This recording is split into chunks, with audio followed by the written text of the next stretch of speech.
Assalamualaikum warahmatullahi wabarakatuh. Halo sahabat petani, selamat datang di channel kami Nafarel Farm. Pada video kali ini, kita akan membahas tentang berbagai jenis dan karakteristik pestisida yang sangat penting untuk diketahui oleh para petani. Dengan mengenali jenis-jenis dan karakteristik pestisida, kita bisa mencapai efektivitas dan efisiensi dalam mengendalikan hama dan penyakit tanaman. Jadi, mari kita pelajari lebih dalam tentang pestisida agar kita bisa menggunakannya dengan bijak dan efektif. Tetaplah bersama kami.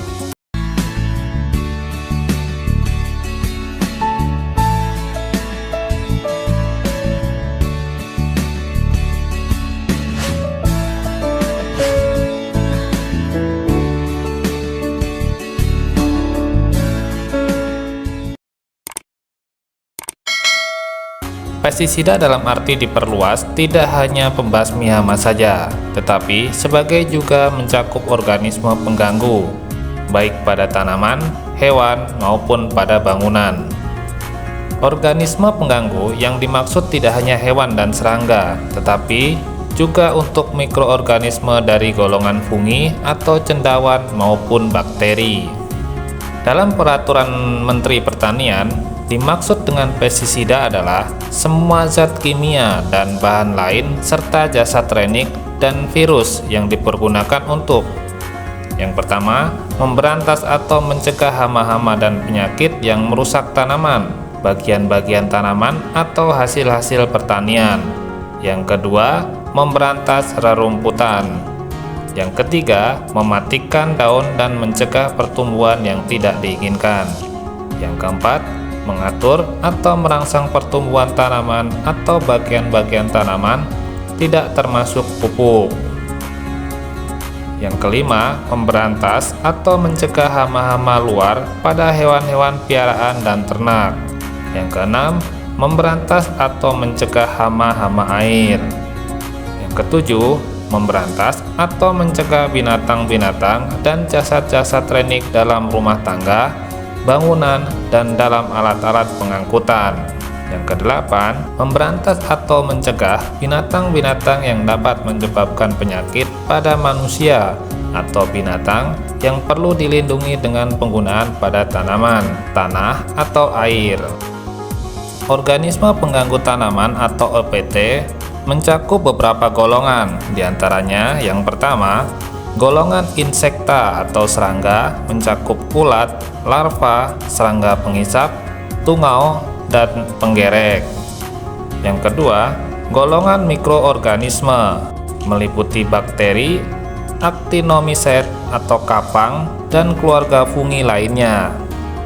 Yang ketiga, golongan virus yang sebenarnya masih kontroversial karena sebagian ilmuwan mendefinisikan virus bukanlah organisme hidup melainkan molekul protein yang pasif dan akan menjadi aktif jika mendapatkan inangnya.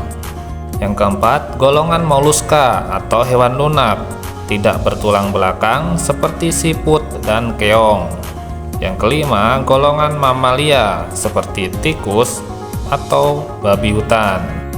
Yang keenam, golongan unggas atau avis seperti burung pemakan biji-bijian.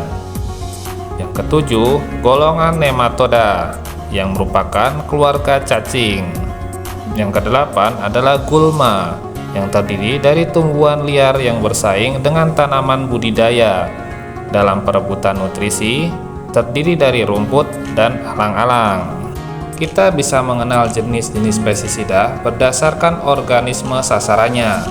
Di antaranya, yang pertama, insektisida, yaitu bahan untuk mengendalikan atau membunuh hama dari golongan serangga secara umum. Yang kedua, fungisida, adalah bahan untuk mengendalikan atau membunuh atau menghambat pertumbuhan jamur atau fungi. Yang ketiga, bakterisida, adalah bahan untuk mengendalikan, membunuh, atau membatasi perkembangan bakteri. Yang keempat, herbisida, yaitu bahan untuk mengendalikan, membunuh, atau membatasi pertumbuhan tanaman pengganggu atau gulma. Yang kelima, moluskisida, racun untuk mengendalikan atau membunuh hama golongan siput. Yang keenam, nematisida, racun untuk mengendalikan nematoda atau cacing parasit di dalam tanah. Yang ketujuh, algasida, bahan untuk mengendalikan alga. Yang kedelapan, mosida, yaitu bahan untuk membasmi atau membatasi pertumbuhan lumut. Yang kesembilan, rodentisida, adalah racun untuk mengendalikan tikus dan binatang pengerat lainnya. Yang kesepuluh, aktivator, yaitu senyawa kimia untuk mengaktifkan sistem kekebalan pada tanaman, dan sebenarnya tidak termasuk dalam golongan pestisida, tetapi lebih ditujukan untuk meningkatkan ketahanan alamiah tanaman terhadap dampak serangan hama dan penyakit. Selain hal-hal yang telah kita bahas tadi, ada beberapa penggolongan yang lebih spesifik pada target atau sasaran, seperti akarisida, apisida, termisida, larvasida, ovisida, yang sebenarnya tergolong insektisida juga, dan ada kalanya mengandung bahan aktif yang sama pada insektisida, namun dalam regulasinya dan dosis pemakaiannya ditujukan untuk pemakaian pada jenis atau standar serangga sasaran yang spesifik. Yang pertama, akarisida, yaitu bahan untuk mengendalikan hama serangga, khususnya dari jenis tungau atau Acarina atau mit, disebut juga mitisida. Yang kedua, apisida, yaitu bahan untuk mengendalikan hama serangga khusus jenis apit. Yang ketiga, termisida, yaitu bahan untuk mengendalikan hama serangga khususnya jenis rayap. Yang keempat, larvasida, yaitu bahan untuk mengendalikan serangga hama pada stadia larva. Yang kelima, ovisida, yaitu bahan untuk mengendalikan serangga pada stadia telur.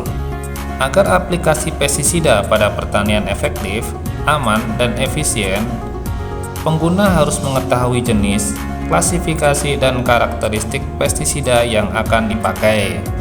Tanpa memahami faktor-faktor tersebut, maka ada beberapa dampak negatif berkaitan dengan hasil aplikasi pestisida. Di antaranya, yang pertama, OPT atau organisme pengganggu tanaman tidak mempan karena bahan aktif yang digunakan tidak sesuai. Yang kedua, timbulnya kekebalan akibat penggunaan satu jenis bahan aktif secara terus-menerus. Yang ketiga, punahnya musuh alami hama yang justru menguntungkan bagi petani. Yang keempat, rusaknya lingkungan dan keracunan bagi pengguna maupun hewan ternak. Yang kelima, gangguan pertumbuhan tanaman akibat penggunaan dosis yang berlebihan.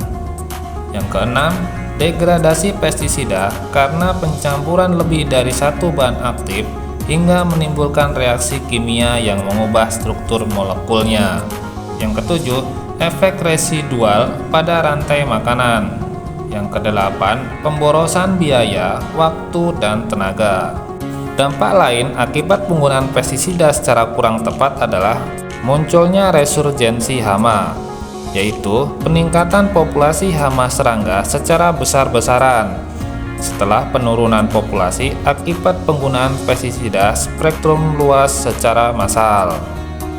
Selain itu, ada fenomena mutasi hama yang dikaitkan dengan munculnya strain-strain hama baru, karena hama yang lama mengalami mutasi genetik sebagai proses evolusi adaptif terhadap merespon tekanan eksternal, yaitu aplikasi pestisida oleh petani. Strain-strain baru ini selama beberapa waktu lebih resisten dan mampu menyesuaikan diri terhadap tekanan, dan lebih resisten terhadap bahan-bahan kimia sebelum ditemukannya bahan aktif atau metode baru yang lebih spesifik.